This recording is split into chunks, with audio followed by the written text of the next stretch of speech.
Hello friends, कैसे हैं आप लोग। हमारे YouTube channel study with expert में आप सभी लोगों का स्वागत है। फ्रेंड्स, एक बार फिर हम कुछ इम्पोर्टेंट इम्पोर्टेंट क्वेश्चन लेकर के आए हुए हैं, उसी पे चर्चा करेंगे।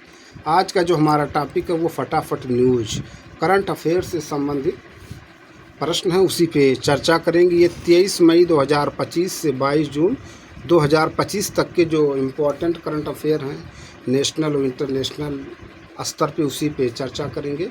आप सभी लोग बने रहिए, बहुत ही महत्वपूर्ण क्लास होने वाली है और बहुत ही महत्वपूर्ण प्रश्नों का संग्रह। तो चलिए टाइम को नष्ट करते हुए टॉपिक पे आते हैं। कह रहे हैं 21 जून 2025 को भारतीय सेना की पश्चिमी कमान ने राष्ट्रीय सुरक्षा के लिए संयुक्त अनुसंधान, नवाचार और स्वदेशीकरण को बढ़ावा देने के लिए भारतीय प्रौद्योगिकी संस्थान IIT रोपड़ के साथ साथ उत्तर प्रदेश के जिस शिक्षण संस्थान के साथ समझौता ज्ञापन पर हस्ताक्षर किए वह संस्थान है भारतीय प्रौद्योगिकी संस्थान कानपुर। IIT कानपुर है ना, IIT कानपुर।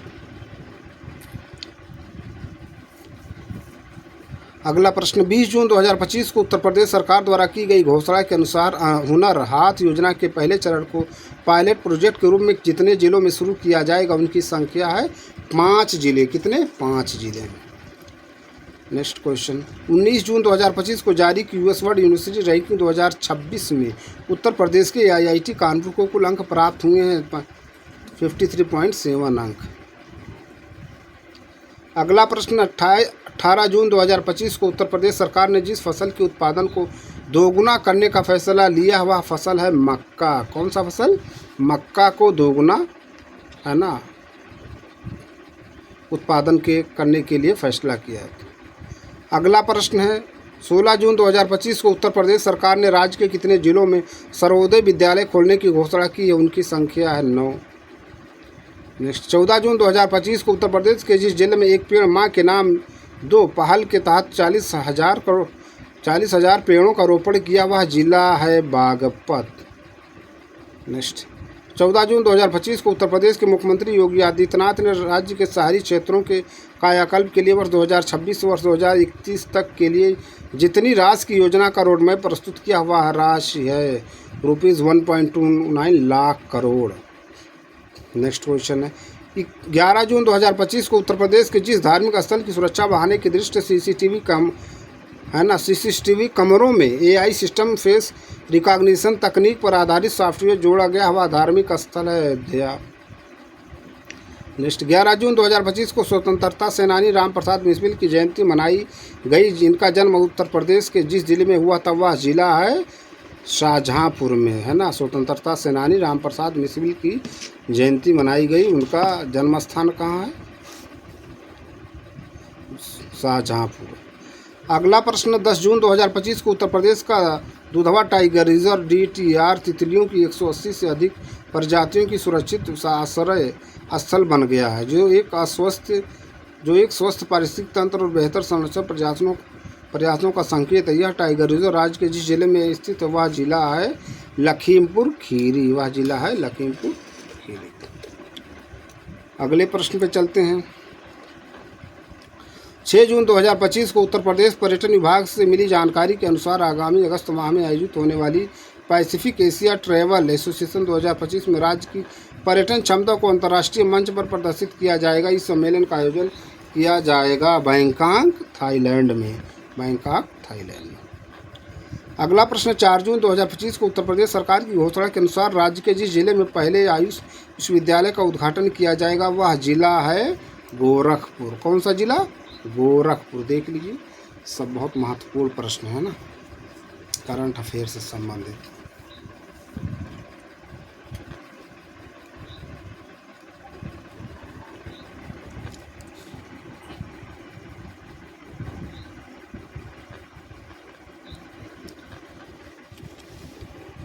ये सब प्रश्न देख लीजिए।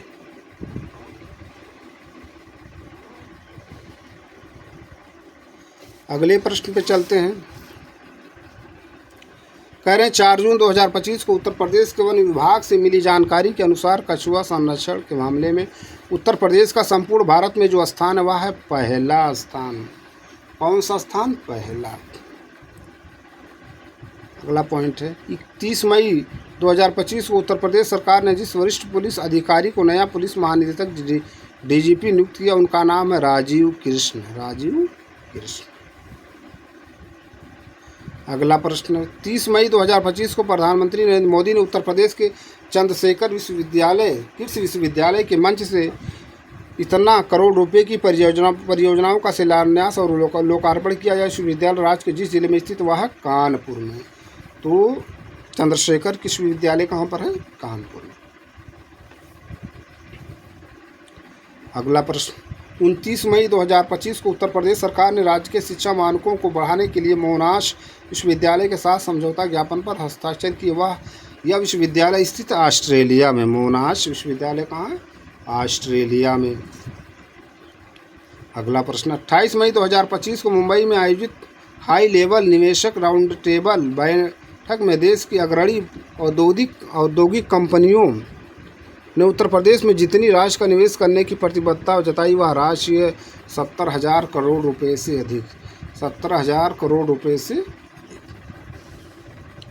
अगला प्रश्न है, 27 मई 2025 को उत्तर प्रदेश सरकार ने नागरिक सड़क दुर्घटना में घायल व्यक्ति को गोल्डन आवर पहले 1 घंटे के भीतर अस्पताल पहुंचाने वाले व्यक्ति को सम्मानित करने के उद्देश्य से केंद्र सरकार द्वारा शुरू की गई जिस योजना को लागू किया वह योजना है राहवीर योजना। कौन सी योजना? राहवीर योजना। राहवीर योजना है ना। कौन सी? राहवीर। देख लीजिए।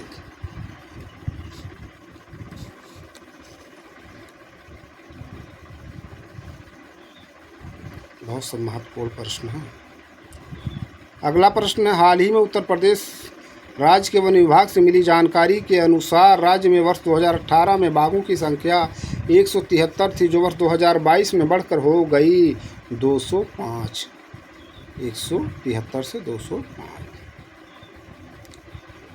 अगला प्रश्न है, हाल ही में उत्तर प्रदेश के मुख्यमंत्री योगी आदित्यनाथ ने राज्य के जिस जिले में कल्याण मंडपम का लोकार्पण किया वह जिला है गोरखपुर।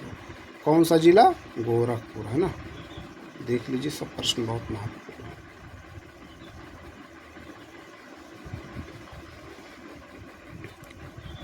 अगला प्रश्न देखते हैं। कह रहे हैं हाल ही में उत्तर प्रदेश के मुख्यमंत्री योगी आदित्यनाथ ने राज्य में डिजास्टर मैनेजमेंट और नागरिकों की सुरक्षा के लिए राज्य के सभी 75 जिलों में जिस व्यवस्था को लागू करने का ऐतिहासिक निर्णय लिया है वह है सिविल डिफेंस व्यवस्था। कौन सी? सिविल डिफेंस व्यवस्था।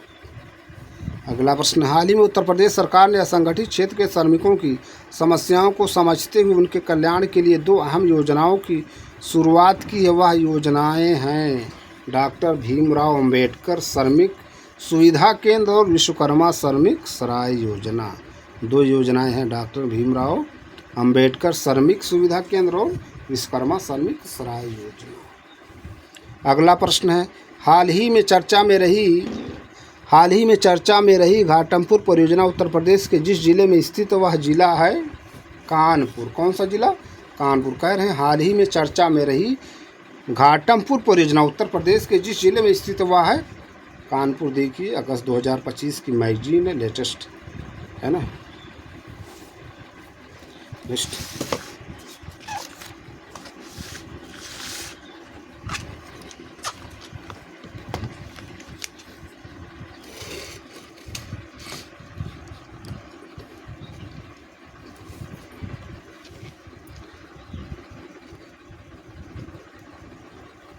अगला प्रश्न, 22 जून 2025 को चियोस द्वीप भीषण जंगल की आग के कारण अंतर्राष्ट्रीय चर्चा का विषय बना। यह द्वीप जिस देश में स्थित वह देश है ग्रीस। तो चियोस द्वीप भीषण जंगल आग के कारण अंतर्राष्ट्रीय चर्चा का विषय बना। यह द्वीप ग्रीस में स्थित है। अगला प्रश्न है, 21 जून 2025 को जिस थीम के साथ 11वां अंतर्राष्ट्रीय योग दिवस मनाया गया वह थीम थी yoga for one earth one health. Yoga for one earth one health है ना। जो थीम होता है वो बहुत पूछा जाता है और बहुत ही महत्वपूर्ण होता है। अगला प्रश्न, 20 जून 2025 को केंद्रीय महिला एवं बाल विकास मंत्री अन्नपूर्णा देवी ने देश के लैंगिक बजट निर्माण प्रक्रिया से जुड़ी समस्त जानकारियों का एकीकृत डिजिटल मंच प्रदान करने के लिए जिस पोर्टल का शुभारंभ किया वह पोर्टल है वह पोर्टल है gender budgeting knowledge hub portal, gender budgeting knowledge hub portal. अगला प्रश्न, 20 जून 2025 को संघ लोक सेवा आयोग ने योग्य और प्रतिभाशाली उम्मीदवारों को रोजगार के वैकल्पिक अवसर उपलब्ध कराने के लिए जिस पहल की शुरुआत की है वह पहल है प्रतिभा सेतु पहल, प्रतिभा सेतु पहल। अगला प्रश्न, 19 जून 2025 को भारतीय नागरिकों की सुरक्षा को प्राथमिकता देते हुए भारत सरकार ने ईरान के संकटग्रस्त क्षेत्रों में फंसे लोगों को सुरक्षित बाहर निकालने के उद्देश्य से जिस अभियान की शुरुआत की वह अभियान है ऑपरेशन सिंधु, वह अभियान है ऑपरेशन सिंधु। क्या? ऑपरेशन सिंधु, बहुत इम्पोर्टेंट है। अगला प्रश्न है, 18 जून 2025 को भारत ने जिस देश के साथ द्विपक्षीय सहयोग को आगे बढ़ाने के दृष्टि से कृषि पर संयुक्त कार्य समूह की पहली बैठक का आयोजन किया वह देश है यूक्रेन, वह देश कौन सा? यूक्रेन। अगला प्रश्न, 17 जून 2025 को जिस देश में अंतर्राष्ट्रीय धार्मिक स्वतंत्रता शिखर सम्मेलन 2025 का आयोजन किया गया वह देश है केन्या। अंतर्राष्ट्रीय धार्मिक स्वतंत्रता शिखर सम्मेलन कहाँ हुआ? केन्या। अगला प्रश्न है, 14 जून 2025 को भारत के जिस राज्य ने वर्ष 2025 से 35 को जल विद्युत का दशक घोषित किया वह राज्य है अरुणाचल प्रदेश। तो वर्ष 2025 से 35 को जल विद्युत दशक घोषित किया अरुणाचल प्रदेश। अगला प्रश्न देखते हैं, कह रहे हैं 13 जून 2025 को कौशल विकास एवं उद्यमिता मंत्रालय के अंतर्गत प्रशिक्षण महानिदेशालय ने जिस संस्थान के सहयोग से ग्रीन स्किल्स और इलेक्ट्रिक वाहन परीक्षण कार्यक्रम का शुभारंभ किया वह संस्थान है शेल इंडिया, वह संस्थान है शेल इंडिया, वह संस्थान शेल इंडिया। अगले प्रश्न पर चलते हैं, 12 जून 2025 को जिस मंत्रालय के अंतर्गत माईगांव ने नई दिल्ली के इंडिया हैबिटेट सेंटर में एक दिवसीय कार्यशाला थिंक सोशल माई गवर्नमेंट का आयोजन किया वह मंत्रालय है इलेक्ट्रॉनिकी और सूचना प्रौद्योगिकी मंत्रालय, इलेक्ट्रॉनिकी और सूचना प्रौद्योगिकी मंत्रालय। अगला प्रश्न, 11 जून 2025 को भारत के लोकपाल की पूर्ण पीठ ने पुराने आदर्श वाक्य के स्थान पर नया आदर्श वाक्य अपनाया। यह नया आदर्श वाक्य है नागरिक सशक्तिकरण भ्रष्टाचार उजागरीकरण। अगला प्रश्न देखते हैं, कह रहे हैं 9 जून 2025 को भारतीय रेल में भाषाई समावेशन एवं AI संचालित डिजिटल परिवर्तन की दिशा में एक ऐतिहासिक कदम के रूप में रेलवे सूचना प्रणाली केंद्र ने जिस विभाग के साथ समझौता ज्ञापन पर हस्ताक्षर किया वह विभाग डिजिटल इंडिया भाषणी प्रभाग DIBD। अगला प्रश्न, 6 जून 2025 को केंद्रीय गृह मंत्री अमित शाह ने शासन में अंग्रेजी को प्रभुत्व को कम कर भारतीय भाषाओं के उपयोग को बढ़ावा देने के लिए जिस स्थान पर भारतीय भाषा अनुभाग का उद्घाटन किया वह स्थान नई दिल्ली। नेक्स्ट क्वेश्चन, 5 जून 2025 को भारतीय रिजर्व बैंक ने जिस ई-कॉमर्स कंपनी को गैर बैंकिंग वित्तीय कंपनी लाइसेंस प्रदान किया वह कंपनी है फ्लिपकार्ट। कौन सी कंपनी? फ्लिपकार्ट। देख लीजिए, सब महत्वपूर्ण प्रश्न है ना।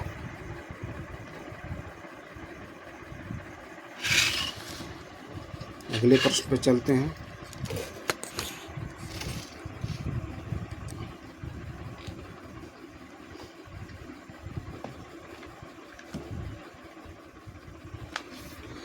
कह रहे 4 जून 2025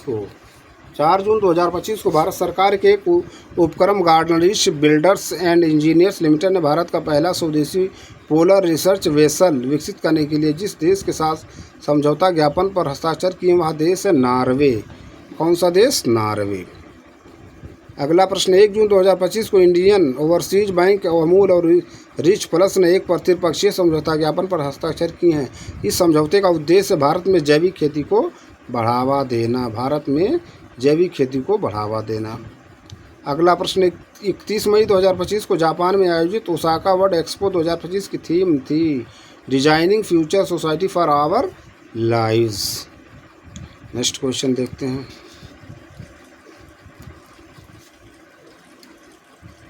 कार्य 31 मई 2025 को शिक्षा मंत्रालय के उल्लास समाज में सभी के लिए आजीवन सीखने की समझ नव भारत साक्षरता कार्यक्रम जिसे न्यू इंडिया लिटरेसी प्रोग्राम के नाम से भी जाना जाता है के तहत जिस राज्य को पूर्ण कार्यात्मक रूप से हस्ताक्षर घोषित किया गया वह राज्य है गोवा। कौन सा राज्य?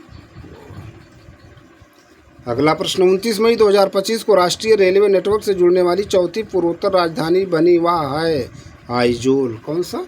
आइजोल। नेक्स्ट कह रहे 26 मई 2025 को केंद्रीय संचार पूर्वोत्तर क्षेत्र विकास मंत्री ज्योतिरादित्य एम सिंधिया ने इंडिया मोबाइल्स कांग्रेस 2025 के 9वें संस्करण के थीम का अनावरण किया। इसकी थीम है innovate to transform. Innovate to transform. अगले प्रश्न पर चलते हैं। कह रहे हैं 24 मई 2025 को पारंपरिक चिकित्सा प्रणालियों की वैश्विक स्थिति को बदलने के लिए भारत के आयुष मंत्रालय ने जिस संगठन के साथ एक समझौते पर हस्ताक्षर किए हैं वह संगठन है विश्व स्वास्थ्य संगठन। क्या? विश्व स्वास्थ्य संगठन। अगला प्रश्न 24 मई 2025 को प्रधानमंत्री नरेंद्र मोदी द्वारा नीति आयोग गवर्निंग काउंसिल की 10वीं बैठक की अध्यक्षता की गई। इस सम्मेलन का केंद्रीय विषय था विकसित भारत के लिए विकसित राज्य 2000-2047, है ना। नेक्स्ट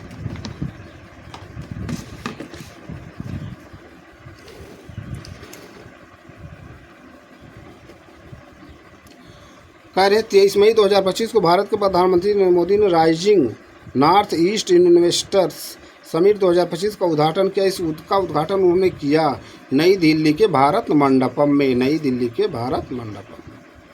अगला प्रश्न हाल ही में संयुक्त राष्ट्र महासभा ने आधिकारिक रूप से जिस वर्ष को अंतर्राष्ट्रीय महिला किसान वर्ष घोषित किया वह वर्ष 2026। अगला प्रश्न हाल ही में एनटीपीसी लिमिटेड ने जिस स्थान पर भारत का पहला हाइड्रोजन ईंधन सेल बसों का वाणिज्यिक बेड़ा लॉन्च किया वह स्थान लद्दाख की राजधानी लेह। लद्दाख की राजधानी लेह। अगला प्रश्न है हाल ही में केंद्रीय स्वास्थ्य मंत्रालय दुर्लभ रक्त प्रकारों जैसे Bombay RH null and P null का वास्तविक समय पर पहुंच को सक्षम करने और रक्त बैंकों के बीच राष्ट्रव्यापी होने में सुधार करने के लिए भारतीय दुर्लभ दाता रजिस्ट्री को जिस कोष के साथ एकीकृत कर रहा है वह कोष है ई रक्त कोष। वह कोष है ई रक्त कोष। अगला प्रश्न हाल ही में इजराइल द्वारा ईरान पर किए गए ऑपरेशन राइजिंग लायन के जवाब में ईरान द्वारा शुरू किए गए ऑपरेशन का नाम है operation to promise 3। Operation to promise 3। अगला प्रश्न हाल ही में जिस संगठन ने कार्बन मूल्य निर्धारण 2025 की स्थिति और रुझान शीर्षक से रिपोर्ट जारी की वह संस्थान विश्व बैंक। वह संस्थान है विश्व बैंक। तो देख लीजिए फ्रेंड्स, ये सब बहुत ही महत्वपूर्ण प्रश्न है जिस पर हमने चर्चा की। हम अपने अगले वीडियो में फिर मिलेंगे कुछ नए प्रश्न नए टॉपिक के साथ। आप लोग ज़्यादा से ज़्यादा रिवीजन कीजिए, प्रैक्टिस कीजिए और हमारे YouTube channel study with expert को भी ज़्यादा से ज़्यादा लाइक कीजिए, शेयर कीजिए, सब्सक्राइब कीजिए। फिर मिलेंगे किसी और वीडियो में किसी और टॉपिक के साथ। Thank you.